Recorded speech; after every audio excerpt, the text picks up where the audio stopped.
Ladies and gentlemen, there is a rapper called Rick Ross, and then there is a man by the name of Ricky Ross, who is the real boss.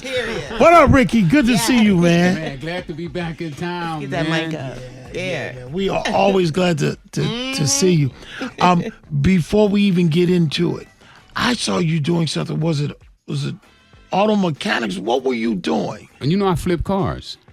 Tell me about that. I mean, you were so excited. It looked so cool where you were. I was like, I'm gonna jump through this. I'm gonna get me a drink and just sit down and watch you. Well, you know what I'm working on now. I'm gonna start doing a show because I think flipping cars is something that everybody should do. Like, I drive cars for free. I say, I get paid to drive cars because what I do is I go buy cars that's wrecked. Something's wrong with them, and I fix them. I got guys who actually do mechanic work, and I get out there with them sometimes. I don't have nothing to do. I don't have no book signing.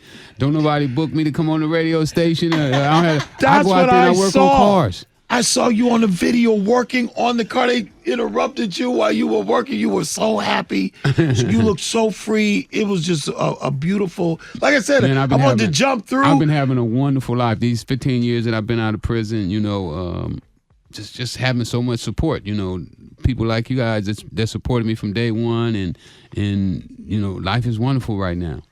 Let's take people to the beginning of this. I call it the Ronald Reagan, Ollie North connection. Era. Don't forget George Bush. And Bush. Right.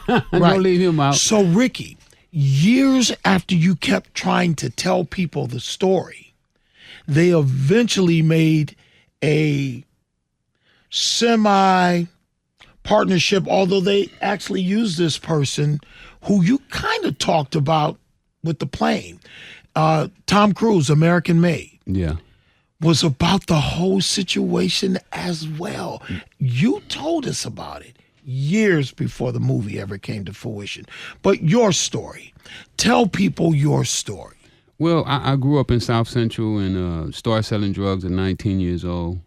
Started with 120. That's why the drug trade is so popular with young black men, because you can get into it at a very low cost. I got into the drug business with $150. So anybody can come up with $150, and when there's no other opportunities, or you don't see any other opportunities, because not being opportunities and you not seeing opportunities are almost the same thing. So when that opportunity came, I jumped at it. Started from there. Before I got arrested, I was making $3 million a day sometimes. And then when I go to court, after I get arrested, find out that the United States government was bringing the drugs into the country. It was totally mind-blowing, man. It was crazy. Your contact, I was like, and only talk about what you can talk about or what you want to talk about, but how did you get a contact that big that you could make $3 million a day? It's just, that's just the way the drug trade is. There's no ceiling. There's nobody, as long as you work hard and pool your money back into the business, it just grows. But I found out that works with almost any business that you go into. Say that. Yeah, you can do that. Yes. And that's the sad part, is that nobody is really teaching us that, in school. It's not something that you go to school and they teach you that if you work hard at any trade, you're going to flourish at it. You talk about the government connection between your street activity, George Bush, Ollie North, the United States military. Well, they had a war that they were raging in Nicaragua. It's kind of like what's happening right now with Ukraine. Okay, break it down. Ukraine is fighting Russia. The Sandinistas and the Contras was fighting in Nicaragua. America backed the Contras. Russia was backing the Sandinistas. So for some reason, Congress cut off all money. Told Ronald Reagan, George Bush, and Oliver North they could no longer give money to the Contras. So they needed a way to continue this war with money, and they figured that they had to do it, the money to them where it couldn't be known to the public that this money was, because it was illegal to get their money at the time. So they had to figure out a way, how can we get money to them without everybody knowing? The drug trade. Simple. Wow. So did they call you, or how did that work? You know, I don't really know how I wind up running into these people, but you know, just in the streets, you know, when you spending money, you run around, you looking for a great connection, and I was looking for a great connection. You know, I was 19 years old, dumb as a rock, had never read a book, you know, didn't watch the news, and I just fell in that spot. Okay. You were arrested. How long after you were making $3 million a day? How long after that kind of financial success before you were arrested? And how did they catch you? Probably about 3 or 4 years. My first arrest come in Cincinnati, Ohio.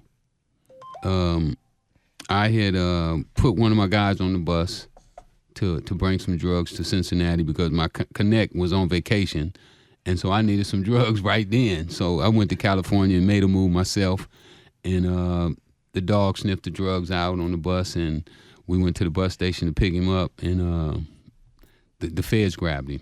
So that started my downfall. And that was about 4 years after I was making $3 million a day. Wow. What's that like to have that much money? I'm sorry. I mean, you wouldn't believe it. You know, Like, what do you do? when you can, just do anything. I mean, it's really just, the money really for me, it was that I could now help the people that I wanted to help. Period. You know, it wasn't about that I wanted, you know, the biggest gold chain. You know, I didn't want to have the best clothes. I wanted nice things too. I wanted a nice house, which I had nice houses. Houses. Well, yeah, you got $3 million. You know, you I'm get trying to your cousin visualize called this you and say they lifestyle. just repoed my car. You know, it felt good to say, "Oh, go get your car." Yeah. You know, what I'm Is saying? that in the book? You talk about that in the book? Absolutely. The book is kind of like my letter to the streets. That's why I'm shocked that my book is just not selling off the chain, because I've had people tell me they read my book and it totally changed their life. You know, Wow. like Title of the book, Ricky? Freeway Rick Ross Untitled Autobiography. And if you want to get the book, don't go to Amazon, please. I mean, it's on Amazon, but Amazon keep the money. You can go to my website and support me, and I'm gonna autograph your book for you at freewayrickyross.com. Okay, say it again. freewayrickyross.com. Easy to get. freewayrickyross.com. Yes. That's how you get the book. Yes. With an autograph. With an autograph. That And I'm going to autograph a few more. You know, I told him I'm going to stop autographing at 100,000 books, because I wanted my books to be kind of like an NFT, you know, where you buy it, you keep it, and it increases in value over the years, you know, and that's what I'm planning on doing with it. You spent how much time in prison? I did 20 years and 3 months total. Wow. Where did they institutionalize you at? They moved me around the country. You know, I started at, I did time at USP Lompoc, Victorville, FCI, Phoenix, FCI, Texarkana, Oklahoma, Transport Center, Boone County, Kentucky for Cincinnati. That's where they housed me at. MDC, LA, MCC, San Diego. So I done saw quite a few jails. New Mexico, county jail in New Mexico, county jail in Tyler, Texas. I know the jail system. Louisville, Kentucky. What, Ricky, did you learn most about the way the system uses us? Well, this system is not built to rehabilitate. Don't think that they rehabilitating anybody. It's not what this system is about. This system is about punishment, you know, for the crime, and sometimes the crime don't justify the time. You know, like with I just did an interview 4 days ago with with a DEA agent. We were on the same podcast, and he talked about how they would allow a guy that they caught with 20 tons of cocaine, they would allow him to go. But the young black man who we caught on the street with 2 ounces, they get him 20 years in prison. Wow. That's crazy. Yeah. That's incredible. Again, the name of the book is Freeway Ricky Ross, Untold Autobiography. There's a book signing tonight. No, not tonight. Friday night. Friday night. I'm on the wrong day. That's Friday all good. night, 6 o'clock. Yes. And where will it be? Come here. Just Radisson. tell the Radisson Radisson Hotel. at 6. On Telegraph Road. Salt and K, the restaurant inside. No, Here, back. do it in the mic. Salt and K restaurant right on Telegraph Road. And at the Radisson. Okay. Yeah. At 6 Wow. o'clock, right? Yes, tomorrow Yeah, come evening. through. Get your autograph. It's book, take a upscale, picture. just so people know. It's an upscale situation, so be upscale Okay. when you show up. It's incredible, Ricky. How long has the book been available? My book been out about 7 years now. Wow. Yeah, it's been out a while. I mean, but I look at it like this here. There's 300 million people in America, They never heard it and was they out. ain't never heard of it. So, Yeah. So I self-publish. So, you know, I ain't with a big publishing company. You ain't gonna see the big ads on the radio and the TV and stuff like that because I'm on a budget. You do what you do, though. I don't make $3 million a day no more, so I'm on a budget. But I ain't saying we ain't finna get there though. You know, I Period. brought a couple of my guys with me, a couple of my boxers. You know, I'm into boxing now. No kidding. Yes. And we getting ready to start doing some boxing matches right here in Detroit. You have to. Yeah. This is the home of Kronks. This is at the their home of Joe eyes. Lewis. Yes. This is the home of Tommy Hearns. Tommy Hitman. Woo! Now, introduce this gentleman next to me because he wanted to tell me that he was a boxer and he was look Yeah. real nice. But now I'm looking in your eyes. I don't know if I would get in the ring with you. You look like you would get down. So gentlemen, Shy. both of you introduce yourselves. Yes. My name's Shaheem Ashford. I'm from Goldsboro, North Carolina. I go Oh, by yeah? Shy Money. Yeah. I'm 2-0 as a professional. Go ahead. I'm fighting next month, April 25th. All right. Give it to your partner. I'm going to come back to you. How y'all doing? I'm LaVarge Carter from Cincinnati, Ohio. I'm fighting at 140 and currently waiting for my pro debut. Wow. That's cool, man. That's Yes. incredible. So Another way that I'm trying to get back, you know, reaching out to these young guys that's good, and Ricky. and giving them opportunity. And also, you know, I want to teach them how to do business. I mean, the boxing is just, you know, they Man, already you do just boxing. lit up when you said that. I want to teach them how to be rich.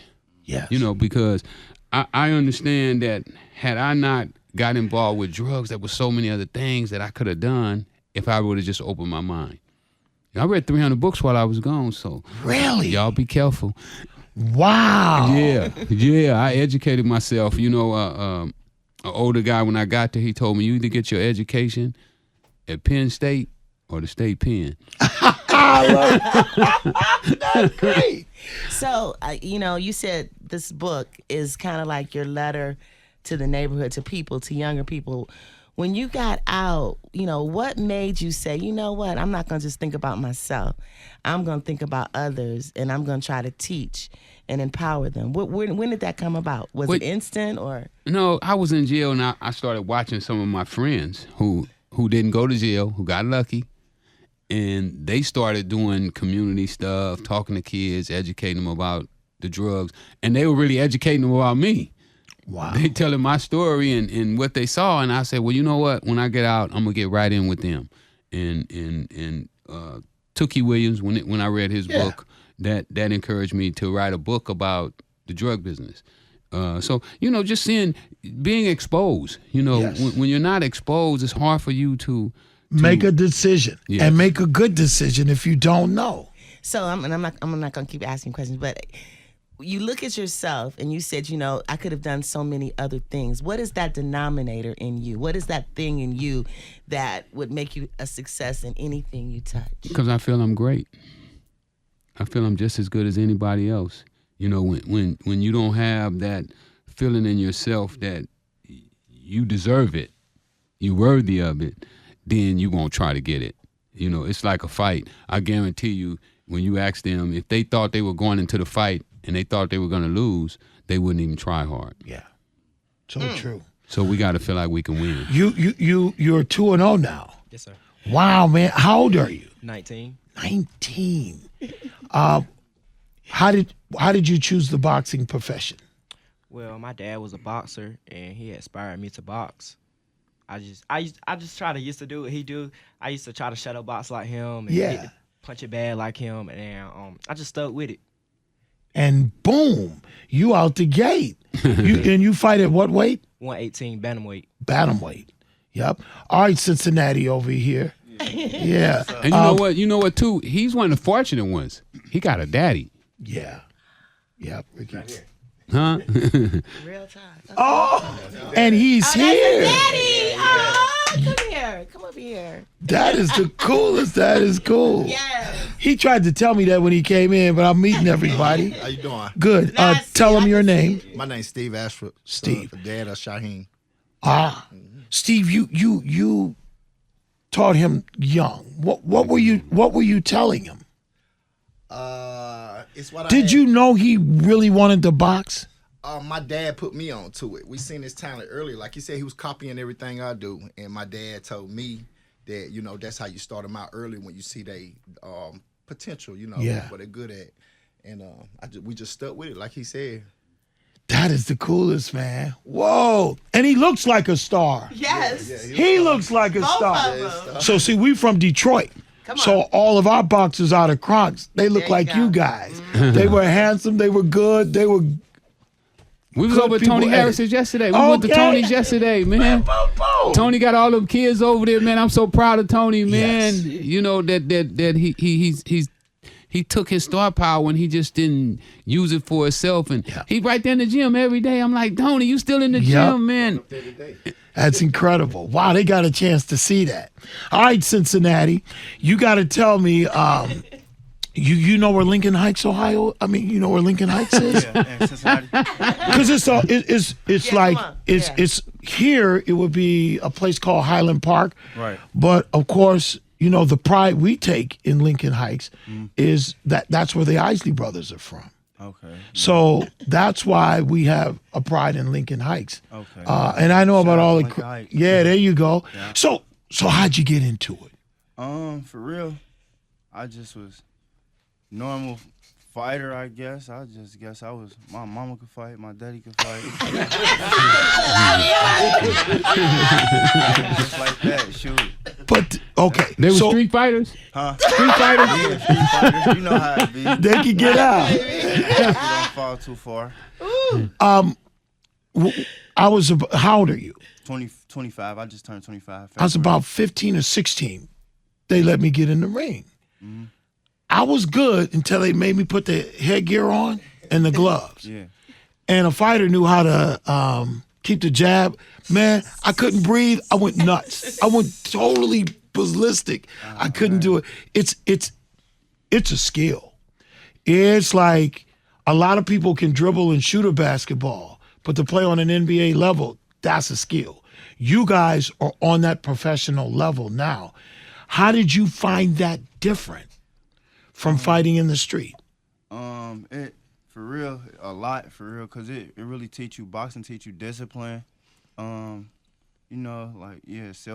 Self control. And it really calm you down a lot and how you look at life different as a fighter. I don't know, but it change your whole output on life everything. itself, on everything. Yeah. That's Eating, everything. I think that's it. You'd have to enjoy the discipline to get in the ring and to train. Yeah. Okay, so I'm gonna ask you both. And these this. national champs. These guys are national champs. These not no average, everyday, walk-of-the-mill boxers. These guys are Ricky, they national champs. Yeah, these guys are in position to be like the next Tank, the next Floyd Mayweather. It's just going to be, like what I learned from Floyd was the discipline. Are you going to be able to put it in consistently over years and years and years? And so that's what's going to determine how far they go in life. How much are they going to be willing to put into what they're doing? And that's a lesson for everybody. It is. Whatever you're It doing, is. how well are you willing to put in? Are you going to try to be your best? When I dropped my two babies, I got two babies now too. Congratulations, Ricky. Yeah, my daughter. You're no longer by yourself, boy. My daughter hitting that ball, man. Like they say, the coaches say that she reminded me of Serena Williams. Wow. Yeah, left-handed Serena Williams. So, and I tell her every day, baby, when you go to school today, if you want to, you could be the best in school today. Just one day. You ain't got to do it every day, but today, make today, be the best student at school. So when you go out in that boxing, be the best boxer today. Yep. And I try to do that every day. Every day I want to be the best. I want to be the best dude fixing cars. I want to be the best speaker today. I want to be the best on the radio. Whatever I'm doing, I make a point in my mind to try to be the best. That's a trait that I think was always in you. It was. Yes. It was just always in you, and now you get to share it with the world, which is incredible. What's the most difficult training piece for you on a day-to-day as you train for boxing? Me? Yep. Shoot, really? I don't know. I love this song. It doesn't bother you. You don't. Nah, just it bothers me sometimes here and there. Like just like he said, getting up every day and sacrificing, putting the hard work in, stuff like that. But other than that, shoot, it's really fun. You like it. I can tell there's a deep love for both of you guys. Tell me what do you find most difficult about your day-to-day training? I mean, some days you got them days where you want to go out and party and have fun. Yes. But you got to sacrifice. You have to give them days up. Some days you be wanting to go out with your friends, go out to eat, but I gotta go to the gym. Eat candy. Eat candy, Cookies. I'm not a big candy eater anyway, so I don't. How about sweets? Sweets, I eat sweets a little bit, but Take it or I leave got a it. clean diet. Clean But diet. Listen to that. I love it. There we go. More of going out before the fight, things like that. Just staying focused. I love it. Ricky, You said Ricky. go ahead, Angie, because I'm on the listening clock. that might be these age. Okay, we're on the clock. Oh, we're really on the clock. Okay, and the Rick Ross. Like, have you talked to Rick Ross, the guy who kind of The rapper. Is that what you're saying? Yeah. He don't like me. You're not serious. No, he don't like me. He don't like No, me. you can't be serious. I know, right? He should love me. Yes. He should love me, but he don't. Now you're serious. He doesn't. No. No. I tried to make amends with him, because I sued him when I got home. Right. But he doesn't like me. Well, he'll learn. He's still young. I know that's I just right. want to ask the young boxers real quick. Who is a boxer that y'all two watched growing up and made you want to actually get into this? Besides your dad. Besides your dad. Your grandfather. So your grandfather boxed. My grandfather started the boxing. He started the foundation. Okay. Yeah, he started. And then your father. Wow, that is the My grandfather coolest. used to take me to the gym every day. He used to wrap my hand wraps every day. He passed 2 years ago. Okay. So it just made me stronger, and that's when I became ranked. Okay. Made 2-0. That's hard. For you, who did you see? Really somebody from the city, from my city and Oh, stuff. yeah? Yeah, they went to my school. I used to talk to his sister when we was younger and stuff. But he used to box, and we almost got into it, so I came to his fight, and I liked it ever since. Really? That's a good story. That's a great story. Keep that story. That's a great story. Because he was going to kick his ass. But he's like, hey, man, hold on. I like your sister. I'm only here because of your It was just sister. like that, too. Ricky, thank you, man. Man, thank y'all for having us 6 on. o'clock tomorrow at the Radisson Telegraph, off Telegraph. Come early. Come early. Your chance to get the book, and you'll autograph it tomorrow as well. Yep. I got a limited number of books because, I'm flying on the airplane, so I can only carry so many. And usually when I come to Detroit, I always sell out. Yes, there's nothing but love for you here. Yeah. Mad love What in they Detroit. love, people say, well, why do they love him? They love him because he took his life and rehabilitated his life, and then he shared it with young people. Yes. That's why Detroit loves him. The real So deal. just Thank so you know, Detroit. Thank you, Detroit. Yes. they know. So real quick, so 6 o'clock tomorrow, Radisson. The books are available for you. You can go to again online to get it. FreewayRickyRoss.com. Always a pleasure, Ricky. Thank you for always coming too. Thank y'all for having me. Anytime, our door is always open. There's no doubt. All right, because we're going to throw a fight. We started Redison. Come on. And Man, we're going to throw a we fight ready. in the Redison. Come on. You know we ready Bring on 'em. this end. So all they had to say to me, whoever called me the other day, Yes. they said, Ricky Ross guy. I said, okay, Don, just Not that fast. Yeah, I don't need to know why he here. I don't care where he going. In fact, I even sent the interview date without any information. He said, hold up, Mason, slow down. Let me give you the information first. But that's how welcome you are here. Yes. Thank you. Yep, as long as we got a platform here, you got a platform. Thank you. You do too. You too, Cincinnati. Y'all got platforms here in Detroit, man. #1 radio station. We love you. But Thanks again, Ricky. And thank you for being a gift from God to the community. We need people like you. Thank you. That's why we got it.